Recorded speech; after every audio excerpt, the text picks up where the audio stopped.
Soyez les bienvenus dans cette nouvelle émission de dsonfo.net.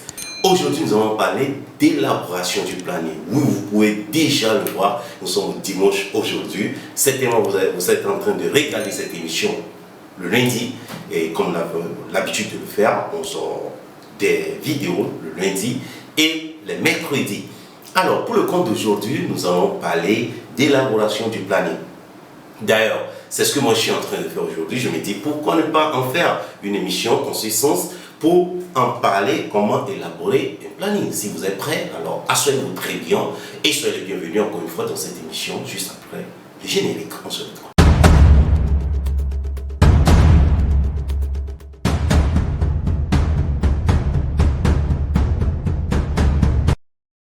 Ah oui, comment élaborer son planning? Et oui, c'est un thème, un sujet que nous avons laissé au cours de l'émission que je suis en train de jouer présentement sur mon PC. Si vous ne l'avez pas encore regardé, je vous invite à regarder cette émission de Boris Akbo que je laisse en lien plus haut, d'accord? Cette émission nous fait présentement près de 1 million de vues, pardon, 1000 vues, pas 1000.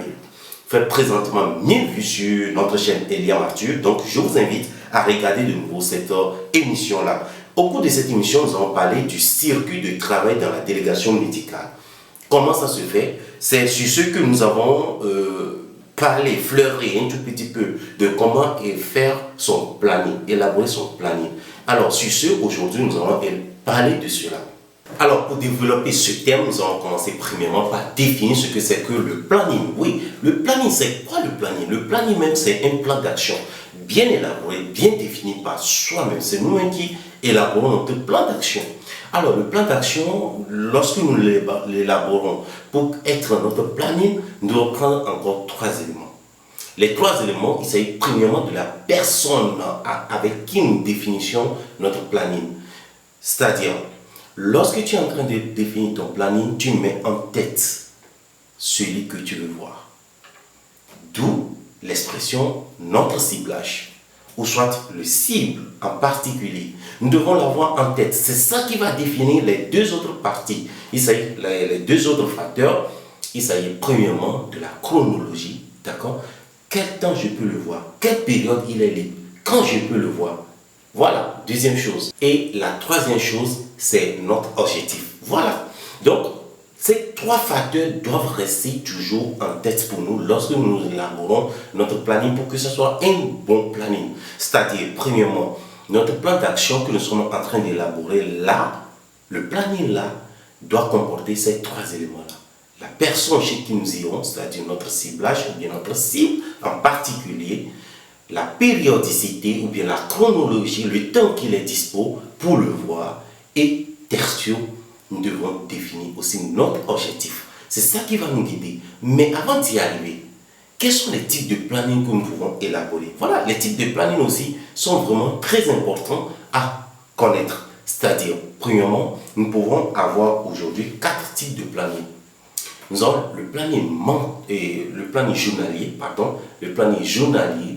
nous avons le planning hebdomadaire, nous avons le planning mensuel et le planning annuel. Oui, ces 4 types de planning constituent notre feuille de route que nous avons utilisé tout le long de l'année si c'est notre planning annuel, tout au long de la journée si c'est notre planning journalier et tout au long de la semaine si c'est notre planning hebdomadaire. Voilà les 4 types de planning. Et pour l'élaborer, nous avons besoin de ces 3 facteurs. Sauf si, dans la délégation médicale, nous avons besoin de cette 4e facteur ou bien 4e chose là dont nous avons élaboré dans la vidéo dont je vous invite à regarder. Il s'agit du cycle du travail. Quelle est cette 4e chose à ajouter? C'est la distance. Ah oui, raison pour laquelle notre circuit de travail permet de bien planifier ou bien de bien élaborer notre planning, bien sûr, parce que nous ne pouvons pas quitter d'un médecin lambda ici et aller chez un autre médecin d'État et puis ça va avoir une longue durée. Donc du coup, notre 2e facteur qui est la chronologie ou bien le temps, nous ne le mettons pas en valeur. Donc du coup, nous devons avoir ces 3 choses. Alors, si ces 3 choses, nous les avions déjà en tête, c'est-à-dire premièrement, la personne, notre ciblage, secondo, la chronologie, la périodicité que nous pouvons le voir, le temps que nous pouvons le voir. Troisième chose, notre objectif que nous avons défini, alors s'implante la distance pour aller le voir, d'où notre cycle de travail. C'est pour cela, nous allons définir un peu comment ces trois éléments, bien quatre éléments, restent en synergie d'action pour bien élaborer son planning. Sans trop tarder sur ce point, nous allons déjà le développer ainsi. Lorsque tu prends ton cahier pour élaborer ton planning, c'est très simple. Le ciblage, tu le connais, tu le définis déjà. J'ai 200 prospects à toucher, j'ai 250, 300 prospects à toucher tout au long du mois. Il faut définir ces 300 prospects. Alors, dans les 300 prospects, nous savons tous que nous avons des prospects qui sont gradés, c'est-à-dire les VIP. Nous avons ceux qui sont les moyennes, qui nous apportent. C'est dans la moyenne là, c'est dans ça nous tirons toujours les VIP au fur et à mesure que le temps passe, au fur et à mesure que les objectifs s'ajoutent. Alors, et tertio, nous avons la masse. Ces trois parties-là constituent notre ciblage.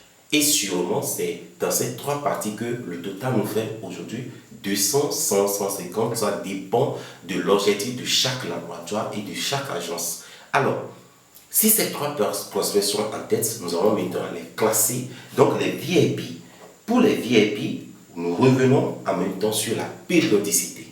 La périodicité, c'est de voir quand est-ce que mes prospects VIP sont dispo. Parce que ce sont eux qui doivent être en première intention.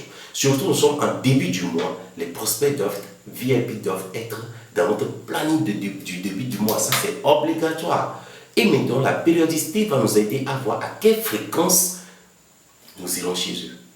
Oui, ce prospect VIP, je veux le voir 2 fois dans le mois. Je veux le voir 3 fois dans le mois. Tout dépend de la troisième partie, l'objectif que nous fixons à ce prospect-là. Vous comprenez déjà que ces trois éléments, lorsque nous les englobons ensemble, ça permet de bien planifier notre visite et de bien élaborer notre planning de travail.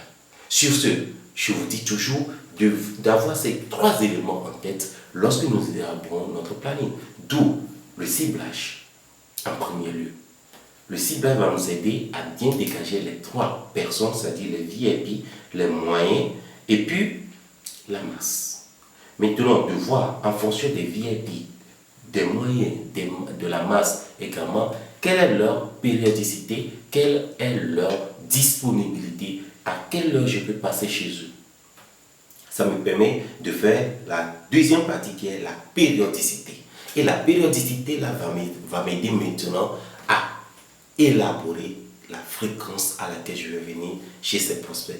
Et cette fréquence va me diriger maintenant sur l'objectif que je veux les atteindre. Tout qu'on fait, l'objectif peut nous aider également à bien mettre les prospects aussi VIP ou soit moyen ou soit dans la masse. Donc tout ceci peut faire objet de d'autres vidéos. Et si vous aimeriez bien que j'en développe toujours, mettez-moi ça en commentaire. Si vous savez qu'il y a d'autres facteurs à ajouter pour bien élaborer son planning, mettez-moi ça en commentaire toujours. N'hésitez pas à liker, à commenter et à s'abonner à ma chaîne Eliam Arthur. Sur ce, si ces trois facteurs restent toujours en tête, en plus de la distance qui permet de bien planifier, de bien élaborer son circuit de travail, alors je crois que vous aurez à faire un très bon planning de travail qui va vous aider à atteindre très bien votre objectif et à ne pas dépenser en carburant, comme nous l'avons bien signalé dans l'émission. Le circuit de travail de Boris. Merci beaucoup, merci pour votre attention particulière et on se dit à mercredi. Vous savez très bien, nos jours de lundi et mercredi. Pour cette semaine, on se retrouve le mercredi pour la deuxième partie dans Jason Infopreneur. À la prochaine. Bye bye.